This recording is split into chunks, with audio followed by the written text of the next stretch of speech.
Hello my dear students, I am GD Pandey. I teach mechanical engineering on Make My Career. प्यारे बच्चों, आज जिस subject का हम आपको डेमो वीडियो देने जा रहे हैं वो सब्जेक्ट इतना खूबसूरत है और उतना ही इम्पोर्टेंट है। अगर आप किसी भी जेईई एग्जामिनेशन की बात करते हैं तो लगभग 30% क्वेश्चंस इस सब्जेक्ट से आते हैं। सब्जेक्ट अपने आप में बहुत बड़ा भी है, बहुत सारे टॉपिक्स हैं, बहुत सारे चैप्टर्स हैं, बहुत सारे कॉन्सेप्ट भी हैं। बट आप समझ लीजिए कि this is the one of the most beautiful subject in engineering. जी हाँ, आज हम बात करने जा रहे हैं फ्लूइड मैकेनिक्स के बारे में। हम किससे बात करने जा रहे हैं?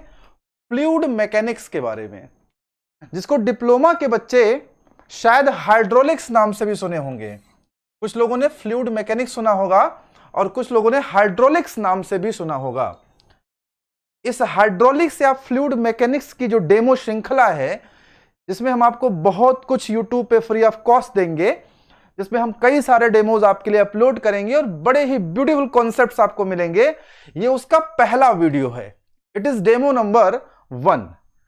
डेमो नंबर 1 में हम इस सब्जेक्ट का इंट्रोडक्शन जानेंगे। ये सब्जेक्ट है क्या, इसमें पढ़ा क्या क्या जाता है, इसमें क्या क्या चीजें होती हैं, और हर एक ब्यूटीफुल कॉन्सेप्ट को हम कवर करने का प्रयास करेंगे। मेरे साथ इस पूरे वीडियो में बने रहिए। आप निश्चित रूप से तमाम सारी नई नई चीजें सीखने जा रहे हैं, मेरा ये आपसे प्रॉमिस है। आइए शुरू करते हैं। फ्लूइड मैकेनिक्स की अगर शुरुआत किया जाए तो फ्लूइड मैकेनिक्स दो शब्दों से मिलकर बना है। पहला फ्लूइड और दूसरा मैकेनिक्स। मैकेनिक्स शब्द का अर्थ होता है जहां हम फोर्सेस का अध्ययन करते हैं, और फ्लूइड शब्द का क्या अर्थ होता है इसको जानने के लिए हमें थोड़ा सा इसके पीछे जाना पड़ेगा, जहां हम आज आपको बताएंगे कि मैटर किसे कहते हैं, द्रव्य किसे कहते हैं, और मैटर को फिर हम कैसे डिवाइड करते हैं। जब आप क्लास 6, 7, 8 में रहे होंगे, आपने पढ़ा होगा, तो मैटर को आपने 3 तरह से डिवाइड किया होगा। आई थिंक आपने मैटर को 3 तरह से पढ़ा होगा। सॉलिड, एक पढ़ा होगा आपने लिक्विड, और दूसरा आपने पढ़ा होगा, तीसरा आपने पढ़ा होगा गैसेस। ये मैटर इस तरह से डिवाइड किए गए हैं, क्लासिफाई किए गए हैं कि इनके बीच के जो मॉलिक्यूल्स हैं उनकी स्पेसिंग कैसी है। सॉलिड के जो मॉलिक्यूल्स होते हैं वो क्लोजली पैक्ड होते हैं, बहुत पास पास होते हैं, उन्हें सॉलिड कहते हैं। जिनके मॉलिक्यूल्स थोड़े से दूर दूर होते हैं उन्हें लिक्विड्स कहते हैं, और जिनके मॉलिक्यूल्स बहुत दूर दूर होते हैं उन्हें गैसेस कहते हैं। ये एक पुराना वे ऑफ क्लासिफिकेशन है जिसे हम लोग पढ़ चुके हैं। आज हम कुछ डिफरेंट पढ़ने जा रहे हैं, बिकॉज अब आप 6th 7th में थोड़े ना हैं, अब तो आपने डिप्लोमा या इंजीनियरिंग कर रखी है। तो आज हम इसी मैटर को डिवाइड करेंगे, लेकिन अब हमारा डिवाइड करने का जो तरीका होगा वो कुछ थोड़ा अलग होगा।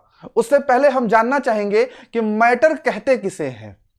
मैटर इज अ सब्सटेंस, वो कोई भी सब्सटेंस मैटर कहलाएगा विच हैज सम मास, जिसमें कुछ न कुछ द्रव्यमान हो। मास मतलब द्रव्यमान हो। वो सब्सटेंस जिसका कुछ मास हो, and which occupies some space, और जो स्थान घेरता हो, जो स्थान घेरता हो और जिसका कुछ न कुछ द्रव्यमान हो, उसे हम क्या कहेंगे? उसे हम मैटर कहेंगे। बहुत सिंपल डेफिनेशन है। जैसे ये पेन क्या है? इस पेन का कुछ न कुछ मास है और यह स्थान भी घेरता है। देखो यहां रख दे, यहां स्थान घेर रहा है ना, तो ये क्या है? मैटर। ऐसे बहुत सारे उदाहरण मैटर के हो सकते हैं। पानी है, लिक्विड है, गैस है, ये सब क्या है? मैटर। लेकिन अब हमारे क्लासिफिकेशन का तरीका यहां पे बदल जाएगा, हमारा पढ़ने का तरीका बदल जाएगा। मैटर को हम लोग 2 तरह से डिवाइड करेंगे। पहला जो हम तरीका डिवाइड करेंगे उसे हम कहेंगे सॉलिड। क्या बोलेंगे? सॉलिड। अब अगर आपसे कोई पूछे मैटर कितने प्रकार के होते हैं, तो आप बोलेंगे मैटर 2 प्रकार के होते हैं। एक है सॉलिड और दूसरा है फ्लूइड। एक है सॉलिड और दूसरा है फ्लूइड। सॉलिड वो मैटर होते हैं जिनमें फ्लो होने की एबिलिटी नहीं होती है। सॉलिड वो मैटर होते हैं जिनमें फ्लो होने की एबिलिटी नहीं है, which do not have the ability to flow. Solid क्या होते हैं? सॉलिड वो मैटर होते हैं which do not have ability to flow, जिनमें फ्लो होने की एबिलिटी नहीं होती है। और फ्लूइड वो मैटर होते हैं जिनमें फ्लो होने की एबिलिटी होती है, एबिलिटी टू फ्लो। आपसे कोई पूछे कि फ्लूइड क्या है, आप बोलेंगे जहां फ्लो होने की एबिलिटी होती है उसे हम फ्लूइड कहते हैं, और जहां फ्लो होने की एबिलिटी नहीं होती है उसे हम सॉलिड कहते हैं। अब अगला क्वेश्चन हमारे दिमाग में यह उठना चाहिए कि आखिर फ्लो क्या है, यह फ्लो होना है क्या, और यह फ्लो कैसे होता है। What may be the causes behind the flow? अगर फ्लो हो रहा है फ्लूइड में तो उस फ्लो के कारण क्या हो सकते हैं, और अगर फ्लो नहीं हो रहा है सॉलिड में तो वो क्या फैक्टर्स हैं कि इसमें फ्लो नहीं हो पा रहा है। और फ्लो है क्या, सबसे बड़ा प्रश्न तो यही उठता है, व्हाट इज फ्लो, फ्लो है क्या। इन तमाम सारी चीजों को हम जानेंगे, लेकिन मैटर के क्लासिफिकेशन को अगर आप समझ गए हो तो अच्छी बात है। सॉलिड जिसमें फ्लो नहीं होगा, फ्लूइड जिसमें फ्लो होगा। अगर हम फ्लूइड को फर्दर डिवाइड करें तो फ्लूइड दो प्रकार के होते हैं, एक है लिक्विड और दूसरा है गैस। एक स्टेट प्लाज्मा की भी होती है, but this is not the part of our discussion. Unnecessarily चीजों को पढ़ने से बचिएगा। इसीलिए मैं हमेशा बच्चों से एक बात कहता हूं कि YouTube पे बहुत कुछ ऐसा भी मैटर पड़ा है जो पढ़ने लायक नहीं है, कोई भी कुछ भी बना के दे रहा है। जैसे बहुत सारे लोग प्लाज्मा पे ही बहुत सारा डिस्कशन कर देते हैं। प्लाज्मा पे किसी परीक्षा में आज तक कोई प्रश्न नहीं आया है, ना तो आएगा, because this is not the part of syllabus. तो हमें क्या पढ़ना है, केवल लिक्विड और गैसेस। तो मैटर के दो टाइप, सॉलिड और फ्लूइड। सॉलिड वो मैटर होता है जिसमें फ्लो होने की क्षमता नहीं होती, फ्लूइड वो मैटर होता है जिसमें फ्लो होने की एबिलिटी होती है। ये दो प्रकार के होते हैं, लिक्विड्स एंड गैसेस। आइए आगे बढ़ते हैं। अब समझिएगा फ्लूइड क्या है। हमारा पूरा डिस्कशन फ्लूइड पे है। सॉलिड के बारे में हम डिस्कशन कहां करेंगे, स्ट्रेंथ ऑफ मटेरियल में, या मैकेनिक्स ऑफ सॉलिड्स में, या मैकेनिक्स ऑफ मटेरियल उसमें। यहां हम किसके बारे में बात करेंगे, फ्लूइड के बारे में। असल में फ्लूइड है क्या, हिंदी में इसे तरल कहते हैं। आइए जानते हैं।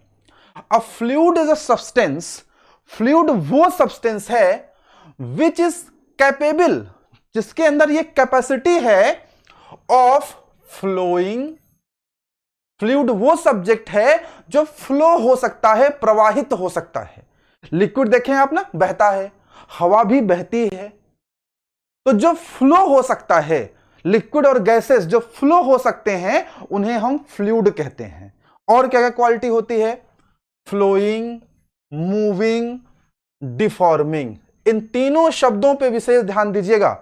मैंने ऐसे 3 शब्द चुने हैं जो आपको फ्लूइड की परिभाषा को बेसिक से शुरू करेंगे और टॉप लेवल तक क्रिस्टल क्लियर कर डालेंगे। सबसे बेसिक बात, सबसे प्राथमिक तथ्य, अगर फ्लूइड के बारे में कहा जाए आपको क्या जानना चाहिए, तो आपको जानना चाहिए कि फ्लूइड वो पदार्थ होता है जिसके अंदर फ्लो होने की क्षमता होती है।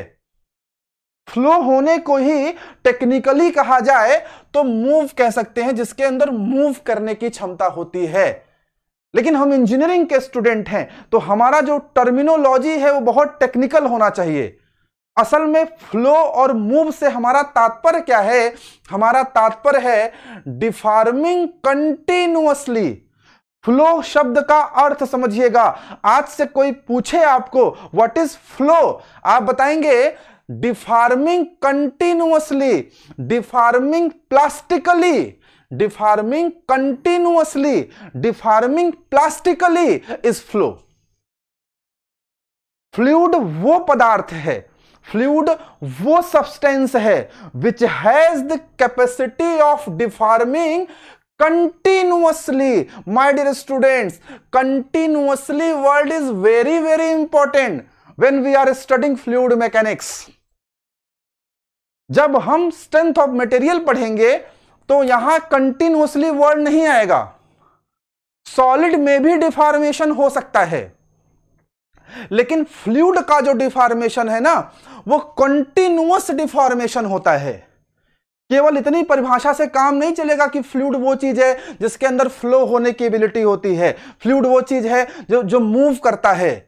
आपसे कोई पूछेगा फ्लूइड क्या है, आप बताएंगे फ्लूइड इज द सब्सटेंस। क्या बताएंगे? Fluid is the substance which is capable of deforming continuously, जो लगातार डिफॉर्म होता ही चला जाएगा, उसे फ्लूइड कहते हैं। सॉलिड भी डिफॉर्म होता है, लेकिन वो कंटिन्यूअसली डिफॉर्म नहीं होता। फ्लूइड की परिभाषा में बच्चों सबसे इंपॉर्टेंट वर्ड कौन सा है? कंटिन्यूअसली। कौन सा वर्ड है? कंटिन्यूअसली। हवा जब बहती है, हवा में जब फ्लो होता है, कोई गैस फ्लो होता है, तो कंटिन्यूअस डिफॉर्मेशन होता है। सॉलिड में कंटिन्यूअस डिफॉर्मेशन कैसे नहीं होता, अभी समझा रहे हैं आपको। But the word continuously is very important. अब तक के डिस्कशन में 10-15 मिनट जो मैंने पढ़ाया है, उसमें से एक शब्द निकाल के कॉपी में लिख लेना, वही सार है, वही मूल तत्व है अब तक के डिस्कशन का। When we are talking about fluid mechanics, the most important word is continuously, deforming continuously. When we are talking about fluid, fluid is a substance which is capable of deforming continuously. इस word पे ध्यान देना। और मैं पागल नहीं हूं, मैं चिल्ला रहा हूं बार बार डिफॉर्मिंग कंटिन्यूअसली। आपको इससे सारे क्वेश्चन जोड़ के दिखा दूंगा। टेक्निकल शब्दों को पढ़िए। इंजीनियरिंग जिस भाषा में बात करता है ना, आपको भी उसी भाषा में बात करना पड़ेगा। लेमैन की भाषा मत बोलिए, आप इंजीनियर्स हैं तो इंजीनियर्स की भाषा बोलिए, तब अच्छे एग्जाम क्रैक कर पाएंगे। So, fluid is a substance which is capable of flowing, moving, but very important, deforming continuously. Now, very, very important, under the action of shear force or shear stress. Fluid continuously तो deform होगा my dear students, लेकिन किसके प्रभाव में? या तो shear force या तो शियर स्ट्रेस। वहां स्ट्रेस लिखा है, मैं फिर से यहां लिख दे रहा हूं। आपने स्ट्रेस दो प्रकार के तो पढ़े होंगे, नाम तो सुना होगा, नॉर्मल स्ट्रेस और shear stress. Strength of material पढ़ाऊंगा, सब बताऊंगा। नॉर्मल स्ट्रेस क्या होता है, शियर स्ट्रेस क्या होता है, टेंजेंशियल फोर्स क्या होता है, नॉर्मल फोर्स क्या होता है, प्रेशर क्या होता है, स्ट्रेस और प्रेशर में क्या अंतर है, बहुत विस्तृत चर्चा करेंगे बेटा। लेकिन फ्लूइड मैकेनिक्स में यार इतना तो आप जानते होंगे ना, there are two types of stresses, normal and shear. बेटा नॉर्मल फोर्स के प्रभाव में फ्लूइड में कोई फ्लो नहीं होता। फ्लूइड में जो कंटिन्यूअस डिफॉर्मेशन हो रहा है, फ्लूइड में जो कंटिन्यूअस डिफॉर्मेशन हो रहा है, it is under the action of what? It is under the action of shear force और शियर स्ट्रेस। जो बच्चा इन दो शब्दों का मतलब समझ गया, वो समझिए फ्लूइड मैकेनिक्स समझ गया। पूरी फ्लूइड मैकेनिक्स इन्हीं दो पिलर्स पे टिकी हुई है। जब तक बेसिक्स नहीं क्लियर होगा, simple things are always complicated. I used to say simple things are always complicated. आपका बेसिक्स नहीं क्लियर है, आगे कुछ आपको समझ में नहीं आएगा। जो बच्चा इन दो शब्दों का मतलब समझ गया कि जब हम फ्लूइड की बात करते हैं तब हमारे लिए क्या इंपॉर्टेंट वर्ड है? Deforming continuously. डिफॉर्मेशन नहीं होगा, कंटिन्यूअस डिफॉर्मेशन होगा, डिस्क्रीट डिफॉर्मेशन नहीं होगा। और ये डिफॉर्मेशन होगा कब? जब आप शियर फोर्स लगाएंगे, जब आप टेंजेंशियल फोर्स लगाएंगे, या फिर आप क्या लगाएंगे? Shear stress. यहां से क्वेश्चन तैयार हो गया, जेई में पूछेगा, जेई की परीक्षा में क्वेश्चन आएगा कि नॉर्मल फोर्स के प्रभाव में क्या फ्लूइड में कोई किसी प्रकार का फ्लो होता है? Answer is no. फ्लूइड तभी फ्लो करेगा, ये जो कंटिन्यूअस डिफॉर्मेशन है ना, इसी को फ्लो कहते हैं यार। ये जो कंटिन्यूअस डिफॉर्मेशन है ना, इसी को फ्लो कहते हैं। फ्लूइड में सॉरी, फ्लूइड में तभी फ्लो होगा जब फ्लूइड किसके प्रभाव में होगा, जब फ्लूइड किसके प्रभाव में होगा, शियर स्ट्रेस या शियर फोर्स। नॉर्मल स्ट्रेस के प्रभाव में कोई किसी प्रकार का फ्लो नहीं होगा। That is the point. I think आपको बात समझ में आ गई होगी। एग्जाम्पल मैंने लिक्विड लिख दिया है, गैस, वेपर को भी कुछ लोग ले लेते हैं, but still I am saying कि लिक्विड गैस लेके चलना है, फालतू फालतू चीजों को अवॉइड करना है। आप जानते हैं कि नहीं, किसी एग्जामिनेशन को क्रैक करने के लिए क्या पढ़ना है से ज्यादा इंपॉर्टेंट है क्या नहीं पढ़ना है। और ये कौन बताएगा? ये वो लोग बताएंगे जिनके पास एक्सपीरियंस्ड है, जिनको अनुभव है, जो इतने सालों से पढ़ा रहे हैं, जिनके बच्चे आज भारत के सभी बड़े संस्थानों में चयनित हैं। हमारी टीम आपको बता पाएगी कि क्या पढ़ना है क्या नहीं पढ़ना है, स्ट्रेटेजिकली भी आपको स्मार्ट बनाएंगे हम आपको। तो आगे बढ़ते हैं। देखिए मैंने लिख दिया है the golden sentence. Golden sentence मैंने लिखा है, the word continuous is very important in the definition of fluid. अगर हम फ्लूइड की बात कर रहे हैं तो कंटिन्यूअस वर्ड का बहुत महत्व है, और उतना ही महत्व है बेटा किसका? शियर स्ट्रेस का।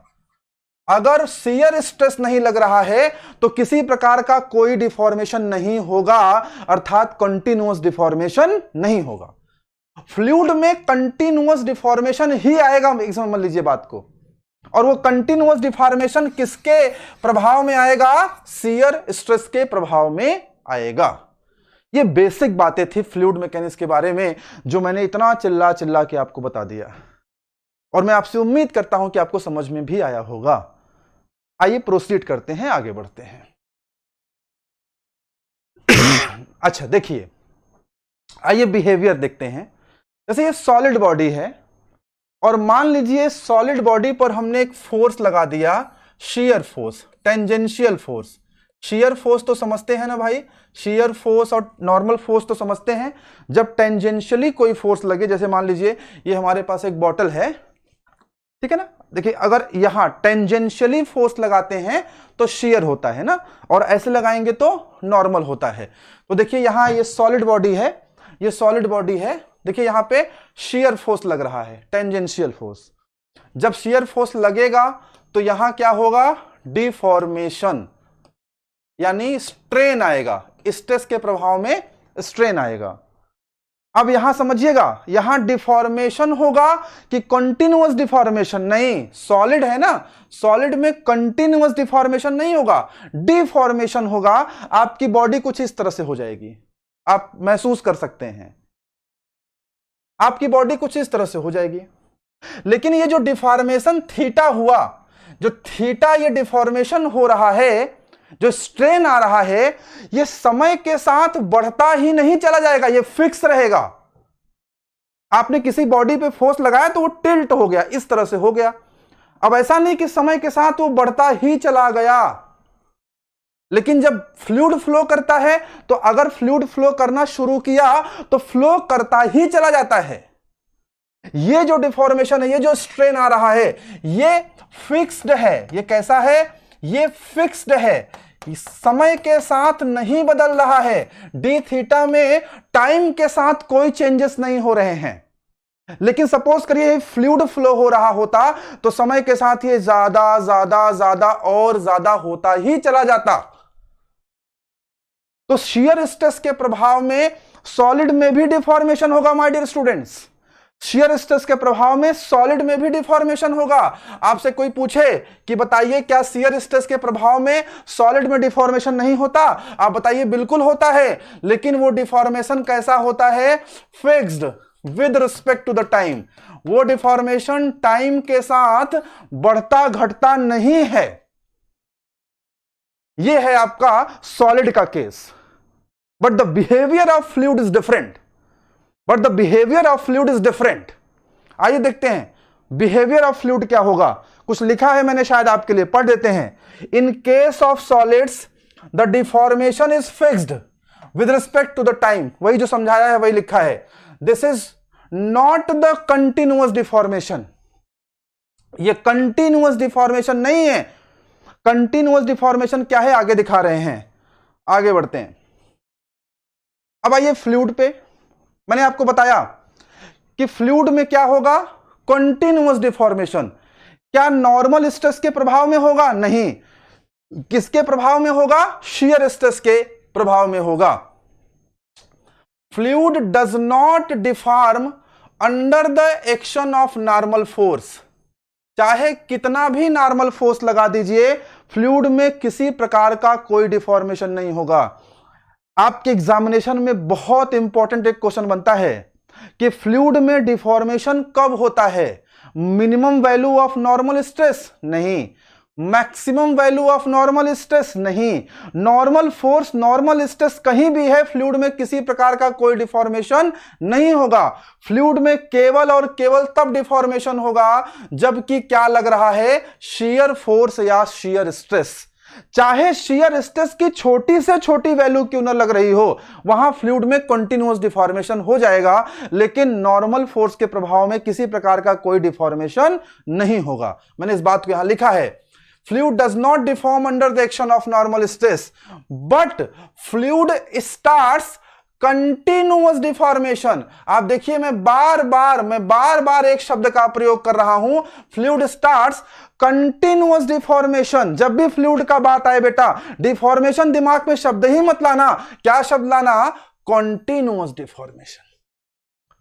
but fluid starts continuous deformation under the action of what? आप जवाब दीजिए, under the action of normal stress? No, under the action of shear stress. Even very small value, चाहे छोटी वैल्यू क्यों ना हो। अरे यार, शियर स्ट्रेस का तो नाम सुने होगे ना भैया, शियर स्ट्रेस का कुछ नाम वाम तो सुने होगे, टाउ बोलते हैं। टाउ की छोटी से छोटी वैल्यू ही क्यों ना हो, फ्लूइड डिफॉर्म हो जाएगा, कंटिन्यूअसली डिफॉर्म होगा। लेकिन नॉर्मल स्ट्रेस की चाहे मैक्सिमम बड़ी से बड़ी वैल्यू ही क्यों ना हो, there will not be any deformation in the fluid. Sorry, आइए, मैंने क्या लिखा, मैं इसको मिटा देता हूं, जो मैंने इधर कलाकारी कर दी, फिर पढ़िएगा। Fluid starts continuous deformation. आपके लिए इस शब्द का बहुत महत्व है और मैंने खूब चिल्ला चिल्ला के आपको इस महत्व से परिचित भी करा दिया है। Even very small value of shear stress, चाहे शियर स्ट्रेस की छोटी से छोटी वैल्यू क्यों ना हो, वहां पे इसका महत्व है, वहां पे वो कंटिन्यूअस डिफॉर्मेशन होगा। चलिए, अच्छा, if shear stress is zero, मान लीजिए टाउ की वैल्यू जीरो है, मान लीजिए टाउ की वैल्यू जीरो है, there will be no continuous deformation. और ध्यान दीजिए, इसी कंटिन्यूअस डिफॉर्मेशन को ही क्या कहते हैं? फ्लो। यानी जैसे ही टाउ जीरो हो गया, वैसे ही फ्लूइड में कोई फ्लो नहीं होगा। अर्थात फ्लूइड कब फ्लो करता है? केवल और केवल under the action of tau, under the action of shear stress. तो मैंने लिख दिया कि अगर टाउ नहीं है या टाउ की वैल्यू जीरो है, तो वहां किसी प्रकार का कोई कंटिन्यूअस डिफॉर्मेशन नहीं होगा, और इसी कंटिन्यूअस डिफॉर्मेशन को ही क्या कहते हैं? फ्लो कहते हैं। आइए समझते हैं।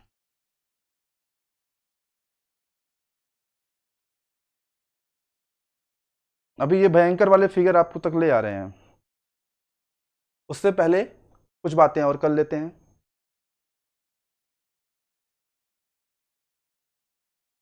चलिए, पहले ही समझा देते हैं आपको। देखिए, फ्लूइड का केस समझिए। यहां देखिए, सॉलिड के केस में एक डी थीटा होगा और डी थीटा फिक्स था। अब फ्लूइड समझिए कि फ्लूइड में देखिए डी थीटा 1 एंगल बना, दूसरा angle D theta 2, D theta 3, फिर डी थीटा 4, डी थीटा 5। आप देखिए फ्लो होता चला जा रहा है, फ्लो, लगातार कंटिन्यूअस डिफॉर्मेशन हो रहा है। इसी कंटिन्यूअस डिफॉर्मेशन को ही क्या कहते हैं बच्चा? फ्लो कहते हैं। आपसे कोई पूछे फ्लो क्या है, फ्लो क्या है, आप क्या बोलेंगे? Continuously plastic deformation. ये प्लास्टिक डिफॉर्मेशन क्या होता है, इलास्टिक डिफॉर्मेशन क्या होता है, स्ट्रेंथ ऑफ मटेरियल के लेक्चर में सब क्लियर हो जाएगा। प्लास्टिकली मतलब जो अपने शेप और साइज को रिगेन ना कर पाए ना, तो प्लास्टिक डिफॉर्मेशन है। तो फ्लूइड में क्या होगा? कंटिन्यूअस डिफॉर्मेशन या कंटिन्यूअस प्लास्टिक डिफॉर्मेशन। और इसी प्लास्टिक डिफॉर्मेशन को ही क्या कहेंगे बेटा? फ्लो कहेंगे, फ्लो कहेंगे। चलिए अब देखिए मैंने लिखा है, you can observe d theta is changing under the action of shear stress with respect to the time. Shear stress के प्रभाव में डी थीटा बदलता ही चला जा रहा है। It is not fixed with respect to the time, यानी fluid में डी थीटा इंपॉर्टेंट नहीं है। The golden sentence I am going to discuss, fluid में डी थीटा इंपॉर्टेंट नहीं है। क्या इंपॉर्टेंट है? D theta by d t. क्या इंपॉर्टेंट है? D theta by d t. अगर हम सॉलिड और फ्लूइड की बात करें, तो दोनों में यही तो अंतर है। सॉलिड में देखिए, deformation in solid does not depend upon time, deformation in fluid depends upon time. तो सॉलिड के केस में डी थीटा इंपॉर्टेंट है, लेकिन लिक्विड के केस में, गैसियस के केस में अर्थात फ्लूइड के केस में डी थीटा इंपॉर्टेंट नहीं है। D theta by d T is important, जहां टी क्या है? टाइम। तो सॉलिड और लिक्विड या गैसेस का बिहेवियर समझ में आ रहा है आपको?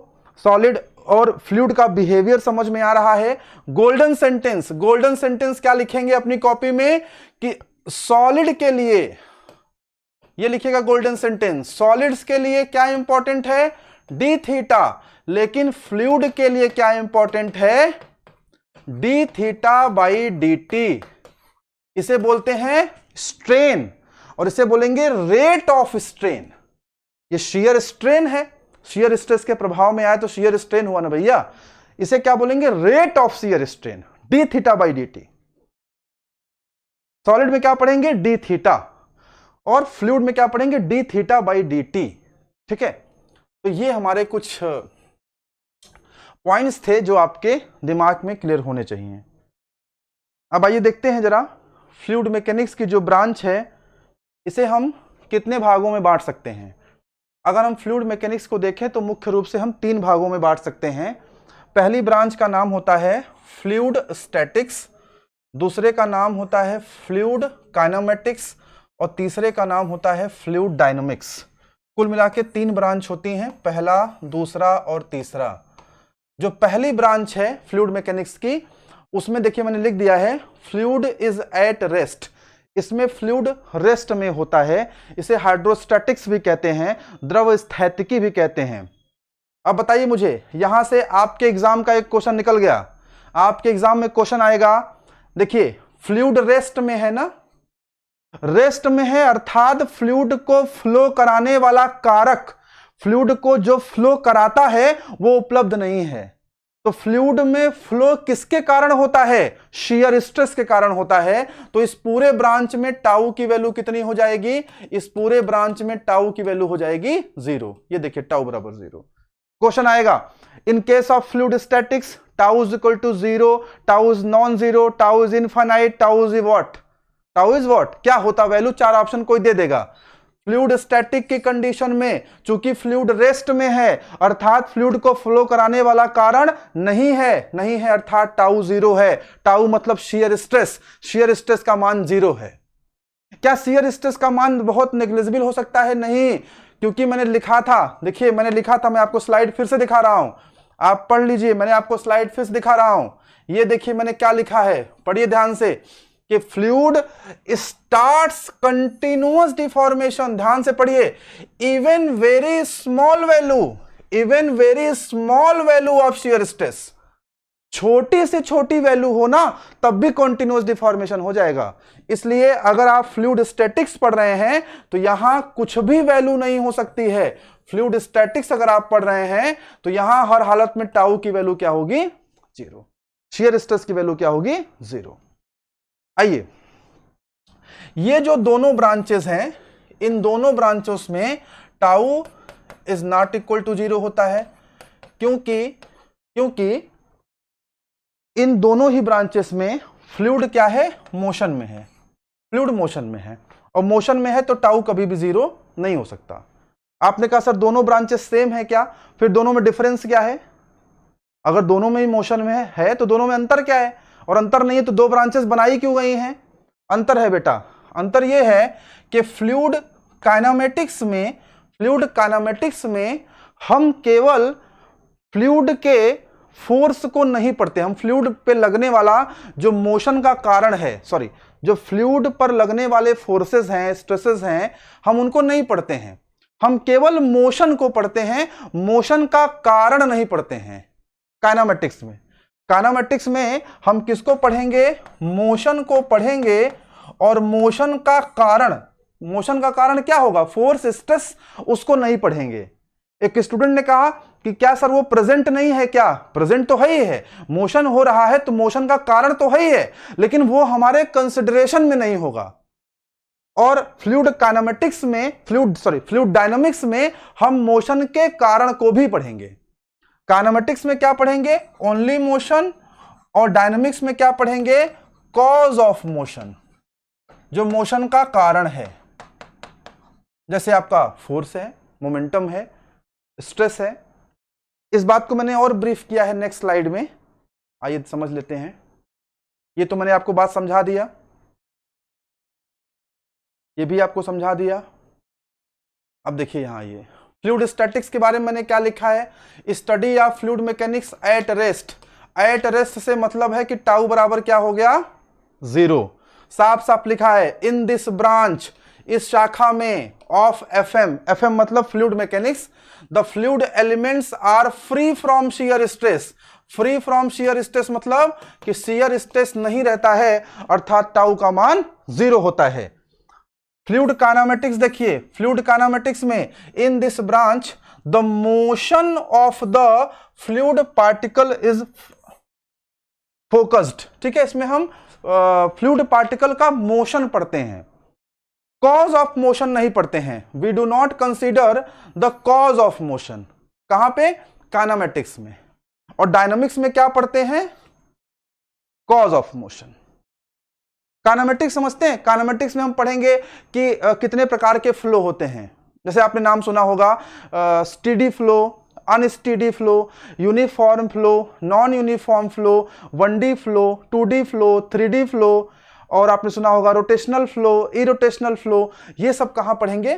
फ्लूइड काइनेमेटिक्स में। हालांकि बच्चों के कॉन्सेप्ट क्लियर नहीं होते हैं। स्टेडी फ्लो, अनस्टेडी फ्लो बच्चों को पता नहीं होता है, क्वेश्चन खूब आते हैं। The pump has just started, pump को जस्ट स्टार्ट किया गया है तो स्टेडी होगा कि अनस्टेडी होगा। The pump is running at a constant speed, तो स्टेडी होगा कि अनस्टेडी होगा। ये सब पढ़ाऊंगा आपको जब काइनेमेटिक्स पढ़ाऊंगा। और डायनामिक्स में हम क्या कंसीडर करते हैं? Cause of motion, forces, momentum etcetera. जैसे बर्नौली इक्वेशन वगैरह कहां पढ़ेंगे हम लोग? डायनामिक्स में। Navier Stoke equation, Bernoulli equation, Euler equation, ये सब कहां पढ़ाऊंगा? फ्लूइड डायनामिक्स में। चलिए आगे बढ़ते हैं। हाँ, अगर आप फ्लूइड मैकेनिक्स पढ़ना चाहते हैं तो analysis of fluid flow problems is generally made by considering 3 fundamental laws.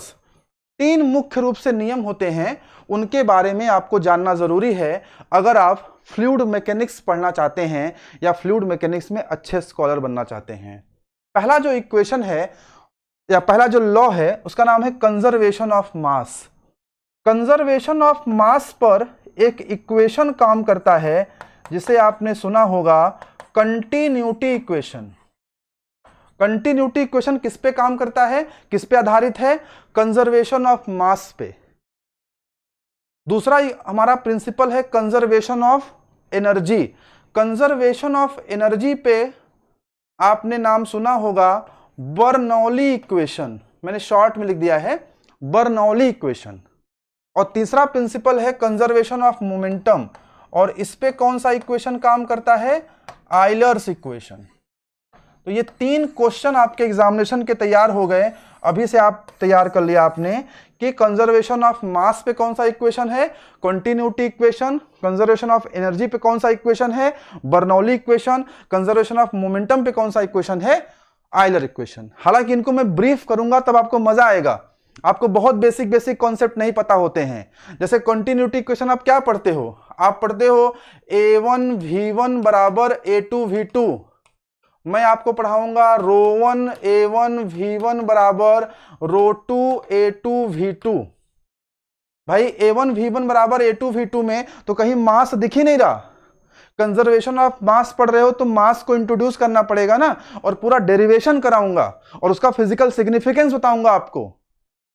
जब बर्नौली इक्वेशन पढ़ाऊंगा तो बताऊंगा आपको कि एनर्जी क्या होता है, एनर्जी हेड क्या होता है, कैसे प्रेशर हेड निकालेंगे, कैसे डेटम हेड निकालेंगे, और कैसे उनकी यूनिट मीटर में आ जाती है। ये सब बहुत ब्यूटीफुल कॉन्सेप्ट है, ये सब्जेक्ट ही बहुत ब्यूटीफुल है। लेकिन बेटा किसी सब्जेक्ट को पढ़ने के लिए ना, या किसी एग्जामिनेशन को क्रैक करने के लिए ना, सब्जेक्ट की नॉलेज बहुत इंपॉर्टेंट है। हमारे स्टूडेंट्स की सबसे बड़ी समस्या क्या होती है कि जब नोटिफिकेशन आ जाता है तब आप तैयारी प्रारंभ करते हैं। ये एकदम गलत तरीका है। फर्स्ट ऑफ ऑल आपको अपने सब्जेक्ट में मास्टर होना पड़ेगा, अपने सब्जेक्ट पे कमांड हासिल करना पड़ेगा। आप अपने सब्जेक्ट में अच्छे बने रहिए और फिर देखिए आप कैसे एग्जाम क्रैक नहीं कर पाते। अगर आपका सब्जेक्ट तैयार है तो आप सारे एग्जाम क्रैक कर लेंगे। आप एग्जाम ओरिएंटेड मत पढ़िए, आप केवल पढ़िए, तैयारी करिए, अच्छे से प्रिपेयर करिए, थियरी कॉन्सेप्ट्स को पढ़िए, ब्यूटीफुल न्यूमेरिकल्स लगाइए, स्टैंडर्ड न्यूमेरिकल्स लगाइए, और देखिए आपका सिलेक्शन कैसे नहीं होता है। एग्जाम ओरिएंटेड पढ़ेंगे। अगर आपका नोटिफिकेशन आ गया 2 महीने बाद एग्जाम है, तब आपने पढ़ाई शुरू करी, तब तो प्रॉब्लम आएगी। और मैं हमेशा एक बात कहता हूं, सिलेक्शन जुनून से होता है। नॉलेज सबके पास है, जिसके अंदर जुनून है उसे बोलते हैं ना बर्निंग डिजायर। बर्निंग डिजायर होना जरूरी है। अगर बर्निंग डिजायर नहीं है ना तो आपका सिलेक्शन नहीं होगा। एक मैं आपको स्टोरी सुनाता हूं, बर्निंग डिजायर क्या होता है। एक क्लब था एथलीट्स का, तो वहां के कोच से वहां के स्टूडेंट ने पूछा कि sir what is burning desire. हम लोग सुनते हैं बर्निंग डिजायर होता क्या है, तो उसने कहा सुबह हम लोग जब स्विमिंग पूल में नहाने आते हैं ना, वहां तुमको बताएंगे बर्निंग डिजायर क्या होता है। कोच तगड़ा था और स्टूडेंट थोड़ा हल्का था। जैसे ही स्विमिंग पूल में नहाने आया, कोच ने बुलाया स्टूडेंट को और उसने उसका सर पानी में डुबाना चाहा, पानी में डुबो दिया। वो छटपटाने लगा, जो लड़का था, स्टूडेंट जो था, और वो बिल्कुल उसको बाहर नहीं निकाला था। फिर स्टूडेंट ने बहुत ही जोर से, पूरी ताकत के साथ कोच को झटका दिया और कोच पीछे हो गया। तब स्टूडेंट ने कहा कि सर आप क्या कर रहे हैं, इससे तो मैं डूब जाऊंगा, मर जाऊंगा। कोच ने कहा यही बर्निंग डिजायर है बेटा, यही बर्निंग डिजायर है। जब आप अपने से दुगुने तिगुने शक्तिशाली व्यक्ति को भी झटके से हटा देते हैं, बिकॉज आपके पास कोई ऑप्शन नहीं है, आपको पता है मर जाएंगे अगर हमें डुबा देगा ये आदमी। तो जो आपका असफलता का जो शख्स हो कोई आसपास, उसको दुगुनी तिगुनी धक्के मार के भगा सकते हैं अगर आपके पास बर्निंग डिजायर हो। तो जुनून रखिए और पढ़िए, कॉन्सेप्ट अच्छे से पढ़िए। कॉन्सेप्ट नहीं क्लियर है तो फिर आप समझिए आपका सिलेक्शन नहीं होगा। हमारे डिप्लोमा के स्टूडेंट्स के लिए मैं ये एक स्लाइड मैंने ऐड किया है। डिप्लोमा के हमारे बच्चे कहते हैं कि सर हम लोग तो हाइड्रोलिक्स पढ़ते हैं डिप्लोमा में, आपने फ्लूइड मैकेनिक्स पढ़ा दिया, दोनों में अंतर क्या है? कोई खास अंतर नहीं है, देख लेते हैं। The term hydraulics is made of 2 Greek words which means water and pipe, या फिर वाटर इनसाइड पाइप। अगर जब पानी पाइप में बहता है तो उसे हम हाइड्रोलिक के अंतर्गत पढ़ते हैं, और फ्लूइड मैकेनिक्स में सारे ही फ्लूइड लेते हैं। हाइड्रोलिक्स बेसिकली किससे डील करता है? वाटर से। लेकिन होता यह है कि हम जितने भी फ्लूइड पढ़ते हैं बेटा, जितने भी हम फ्लूइड पढ़ते हैं उसमें से लिक्विड और गैस दो ही तो पढ़ते हैं। 95% हम लिक्विड पढ़ते हैं और गैस तो हम केवल 5% पढ़ते हैं। ध्यान समझना, 95% हम लिक्विड पढ़ते हैं, गैस तो हम 5% पढ़ते हैं। तो गैस तो ऐसे ही साइड हो गया। लिक्विड में हम 2 तरह के लिक्विड पढ़ते हैं, एक हम पढ़ते हैं वाटर और एक हम पढ़ते हैं other than water. Other than water, water को छोड़कर। जानते हो बेटा, इसमें से 95% हम क्या पढ़ते हैं? वाटर, और अदर देन वाटर को 5%। तो आप पूरी एनालिसिस देखो कि फ्लूइड में लिक्विड का 95% रोल है, गैसेस का केवल 5% है फ्लूइड मैकेनिक्स के अंतर्गत। अगर आप इसमें देखो कि लिक्विड में 95% तो वाटर ही पढ़ रहे हैं, तो सबसे इंपॉर्टेंट फ्लूइड कौन सा है जिसको आप पढ़ने जा रहे हैं? That is water. तो भले हाइड्रोलिक्स केवल वाटर की स्टडी करने के लिए बनाया गया था, लेकिन अब इसमें सारे ही ब्रांचेस हम पढ़ सकते हैं। लेकिन अगर आप हाइड्रोलिक की लिटरल मीनिंग जानना चाहोगे, एसएससी जेईई में 2-3 बार पूछा है कि हाइड्रोलिक शब्द का मतलब क्या होता है, तो आप उनको बता सकते हैं कि हाइड्रोलिक शब्द का मतलब होता है वाटर इनसाइड पाइप। ये ऑप्शन में दिया हुआ था। फ्लूइड मैकेनिक्स में छोटी छोटी मगर मोटी कितनी इंपॉर्टेंट बातें मैंने आपको समझा दी। हर एक बात पर क्वेश्चन है। अभी शायद इसका आपको रियलाइज ना हो रहा हो कि सर जो पढ़ा रहे हैं वो कितना इंपॉर्टेंट है। प्रश्न लगाएंगे, जब क्वेश्चन लगाएंगे बेटा, तो समझ में आएगा कितनी इंपॉर्टेंट चीजें आपने जानी है आज। आखिरी में मैं थोड़ा सा इस कॉन्सेप्ट को और आगे ले जा रहा हूं, और मैं अब फ्लूइड मैकेनिक्स को स्ट्रेंथ ऑफ मटेरियल से जोड़ रहा हूं। स्ट्रेंथ ऑफ मटेरियल में कॉन्सेप्ट होता है मोहर सर्किल का। अब मैं मोहर सर्किल और फ्लूइड मैकेनिक्स को जोड़ने वाला हूं। जब मैं स्ट्रेंथ ऑफ मटेरियल आपको पढ़ाऊंगा, और जब मैं चैप्टर 2 आपको पढ़ाऊंगा प्रिंसिपल स्ट्रेसेस एंड स्ट्रेन, और वहां पे मैं आगे जब मोहर सर्किल पढ़ाऊंगा, तब आपको ये सारी चीजें और समझ में आएंगी। इसलिए जो मैं चीज यहां पढ़ा रहा हूं, मोहर सर्किल का कॉन्सेप्ट, हो सकता है थोड़ा सा कम समझ में आ रहा हो, लेकिन उसको जानना जरूरी है। मेरा उद्देश्य ये है ही नहीं कि मैं अभी मोहर सर्किल आपको समझाऊं। मैं 3 दिन पढ़ाऊंगा 2-2 घंटे की क्लास, तब मोहर सर्किल आपको पूरा समझ में आएगा। मेरा उद्देश्य ये है कि आप सब्जेक्ट को एंजॉय करना सीखें, आप सब्जेक्ट को एक दूसरे से जोड़ना सीखें। जैसे मैं जब आपको हीट ट्रांसफर पढ़ाऊंगा, तो हीट ट्रांसफर पढ़ाते समय मैं आपको बताऊंगा कि अगर आपको हीट ट्रांसफर का सही नॉलेज नहीं है, तो आप किसी भी पार्ट पर हीट कितनी देर में ट्रांसफर हो रहा है ये आप नहीं जान पाएंगे, और आप ये नहीं जान पाएंगे तो इंजन की डिजाइन आप सही नहीं कर पाएंगे। यानी हीट ट्रांसफर का रिलेशन सीधे सीधे आईसी इंजन से है, सीधे सीधे मशीन डिजाइन से है। तो सब्जेक्ट्स आपस में जुड़े हुए हैं। मैं आपको कोरिलेट करने के लिए एक कॉन्सेप्ट बताने जा रहा हूं, मोहर सर्किल वाला। अगर मोहर सर्किल का कुछ पार्ट न भी समझ में आए तो परेशान मत होना, मोहर सर्किल को इतना आसान कर दूंगा सोम में जितना आपने सोचा भी नहीं होगा। चलिए, हम लोग यहां एनालिसिस करना चाहते हैं फ्लूइड एट रेस्ट को। यानी फ्लूइड हमारा रेस्ट पे है, अर्थात हमारी ये कौन सी ब्रांच है बताइए? Fluid statics. बताया था ना, जब फ्लूइड रेस्ट में होती है तो कौन सी ब्रांच होती है? Fluid statics. जब फ्लूइड मोशन में होता है तो फ्लूइड काइनेमेटिक्स और फ्लूइड डायनामिक्स। चलिए, this will be studied in fluid statics. और फ्लूइड रेस्ट में है, इसलिए टाउ की वैल्यू कितनी हो जाएगी? 0। ये तो हमने कई बार समझा दिया, टाउ ही तो फ्लो कराता है, तो टाउ की वैल्यू कितनी हो जाएगी? 0। टाउ 0 हो जाएगा, लेकिन ये जरूरी नहीं कि नॉर्मल फोर्सेस 0 हो जाएं, नॉर्मल स्ट्रेसेस 0 हो जाएं, ऐसी बात नहीं है। तो नॉर्मल स्ट्रेसेस 2 तरह के हो सकते हैं। ये हो सकते हैं टेंसाइल हो जाएं, या ये हो सकते हैं कॉम्प्रेसिव हैं। ये टेंसाइल भी हो सकते हैं, कॉम्प्रेसिव भी हो सकते हैं। स्ट्रेसेस 3 टाइप के हो सकते हैं ना, एक्सटर्नल स्ट्रेसेस जो भी है नॉर्मल आपके, कॉम्प्रेसिव, टेंसाइल, और एक आपका शियर है। तो हमने यहां पर एक पर्टिकुलर केस लिया है, और उस पर्टिकुलर केस की सहायता से हम आपको समझाना चाहते हैं कि यार हम लोग कैसे जोड़ेंगे एक दूसरे के कॉन्सेप्ट को। हम ये कह रहे हैं कि नॉर्मल स्ट्रेस 0 नहीं है, और हमने कुछ चीजें मान ली। Let the fluid element is subjected to compressive stresses.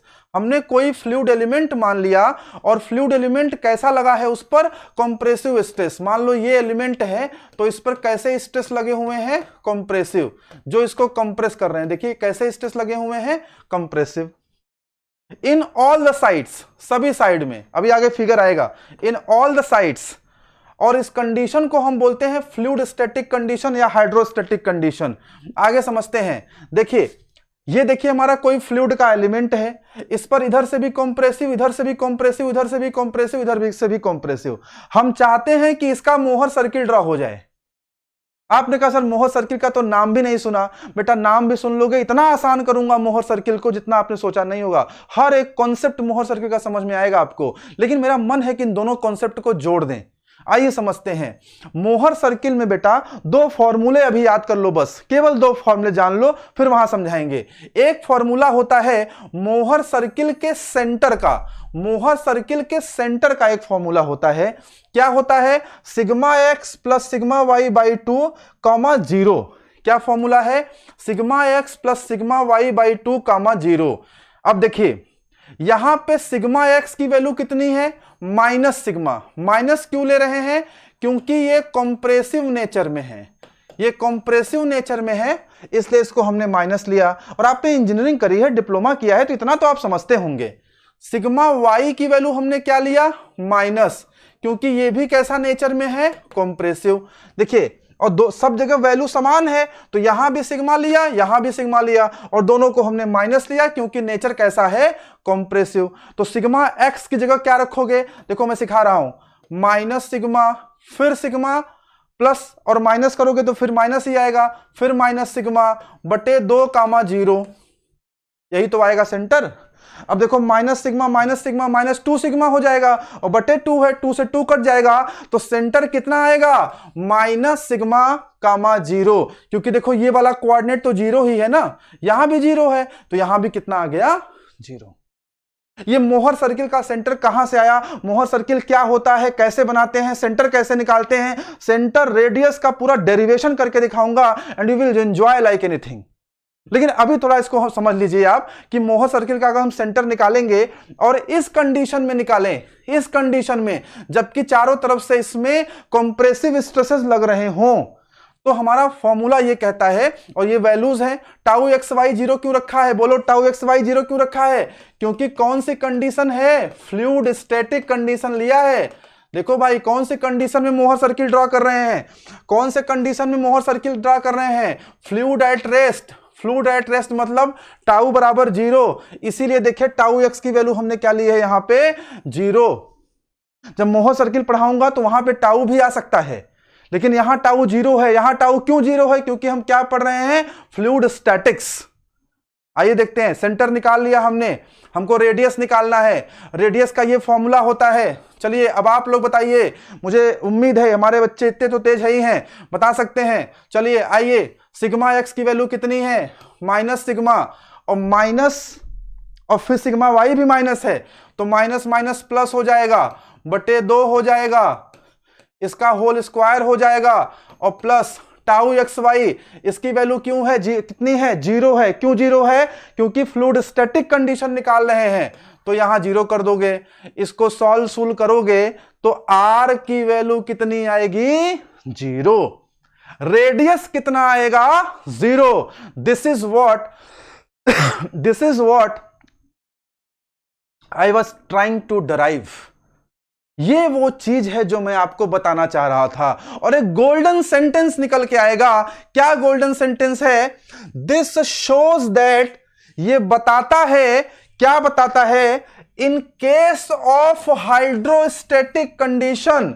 आपसे सीधे एग्जाम में क्वेश्चन पूछेगा, हाइड्रोस्टैटिक कंडीशन में अर्थात टाउ बराबर 0 में the Mohr circle reduce to a point. R 0 होने का मतलब क्या है, जो मोहर सर्कल था उसका रेडियस 0 हो गया, वो क्या बन गया, पॉइंट। आपसे एग्जामिनेशन में पूछेगा, in which condition my dear students, in which condition the Mohr circle reduced to a point. आप बताएंगे in case of hydrostatic condition. अर्थात अगर इसका मोहर सर्किल बनाना चाहें, मोहर सर्किल जब पढ़ाऊंगा तब बताऊंगा, इस एक्सेस पे नॉर्मल स्ट्रेस को हम ड्रॉ करते हैं। इधर हम लोग क्या ड्रॉ करते हैं बच्चों, नॉर्मल स्ट्रेस को। इस वाले एक्सेस पे क्या ड्रॉ करते हैं, बोलो यार, शियर स्ट्रेस को। और हम तो हाइड्रोस्टैटिक कंडीशन पढ़ रहे हैं ना, तो टाउ तो हमारा 0 है, और टाउ हमारा 0 है तो हमें इस एक्सेस पे तो जाना ही नहीं है। टाउ हमारा 0 है तो हमें इस एक्सेस पे तो जाना ही नहीं है। पढ़ा रहे थे फ्लूइड मैकेनिक्स, और पहली क्लास है फ्लूइड मैकेनिक्स की, और उठा के ले आए हैं स्ट्रेंथ ऑफ मटेरियल में। This is the beauty, this is the beauty जो आपको समझना है।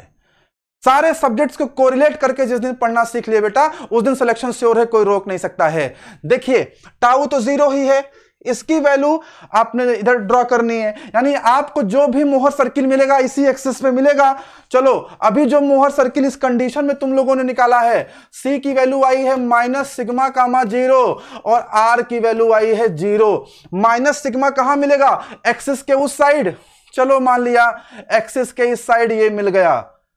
पॉइंट दिखा रहे हैं, पॉइंट, सर्किल नहीं दिखा पा रहे हैं। क्यों, क्योंकि आर की वैल्यू क्या है, 0। इसलिए मान लो यहां कहीं एक पॉइंट मिलेगा minus sigma comma 0, this is the centre and radius is equal to 0। यही आपका मोहर सर्किल है। एंड द गोल्डन सेंटेंस याद रखिएगा, in case of hydrostatic condition the Mohr circle reduce to a point. मैंने कोशिश किया कि फ्लूइड मैकेनिक्स का सही इंट्रोडक्शन दे पाऊं। मैंने कोशिश किया कि फ्लूइड मैकेनिक्स जिस तरह से आप पढ़ते आए हैं, हाइड्रोलिक्स जिस तरह से आप पढ़ते आए हैं, उस तरह से न पढ़ा के आपको एक सही अप्रोच डेवलप कर पाऊं। जब तक क्लियर कट सही अप्रोच नहीं है, जब तक क्रिस्टल क्लियर कॉन्सेप्ट्स नहीं है, तब तक सिलेक्शन नहीं होने वाला। फिर मैंने कोशिश करी कि दो सब्जेक्ट को एक साथ में जोड़ पाऊं। अगर मेरी कोशिश सार्थक है तो कमेंट बॉक्स में बताइए, शेयर करिए अपने दोस्तों तक, और मेक माई करियर का यूट्यूब चैनल सब्सक्राइब कर लीजिए। फ्लूइड मैकेनिक्स के दूसरी वीडियो के साथ बहुत जल्दी आपसे मुलाकात होगी। Thank you.